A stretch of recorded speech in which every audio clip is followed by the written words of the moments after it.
As I watched the sunrise on the morning of January 20th, 2017, I find myself as far away from America as I can possibly be, as I did not want to be anywhere that I could see Donald J. Trump inaugurated as our 45th President of the United States of America and the media hoopla that would be following him.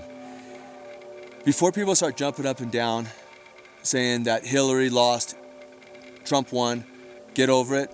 This has nothing to do with a Republican or a Democratic thing. This has to do with this man. So I wanted a rebellion. I wanted a revolution. I wanted change. I just feel in my heart and soul that the orange guy is the wrong guy to lead our nation for this change. And my dislike from him did not just start yesterday. I did not like this guy in the 80s and 90s when he was all over the tabloids for having an affair on his wife. I did not like him when he became a reality TV star. I personally thought he was a schmuck, but it was not affecting my life personally, so I really didn't care. But now that he's become the President of the United States of America, the leader of the free world, now this man is affecting my life. And this is the third time in my adult life that the President of the United States of America has affected my life. And in order to explain this, I need to go back to when I first started traveling around the world. At this time, I had no clue how disliked Americans were around the world.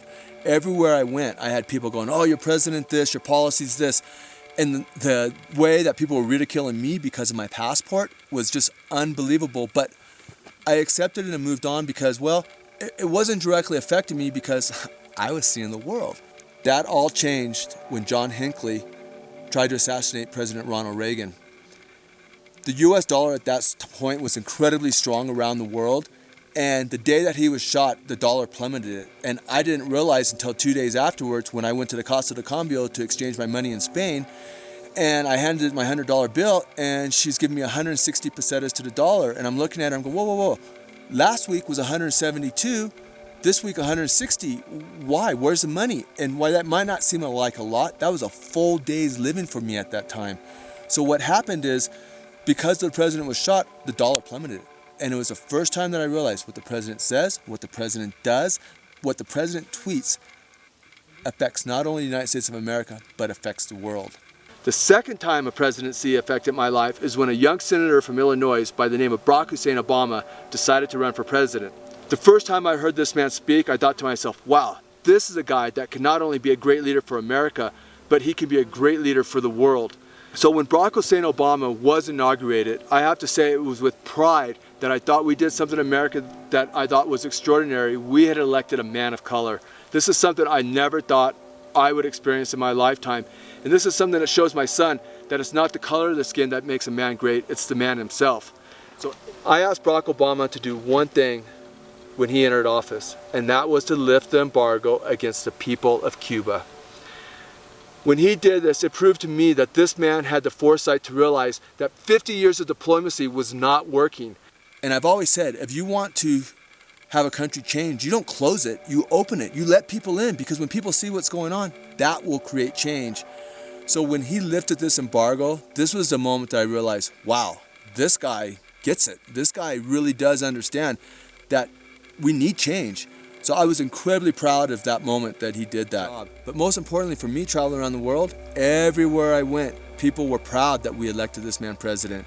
So as he leaves office today, Mr. Obama, Michelle, I am so proud to say you were my president and first lady. And it was with pride when I went around the world saying you were the president of the United States of America. And now we come to the third time a presidency has affected my life.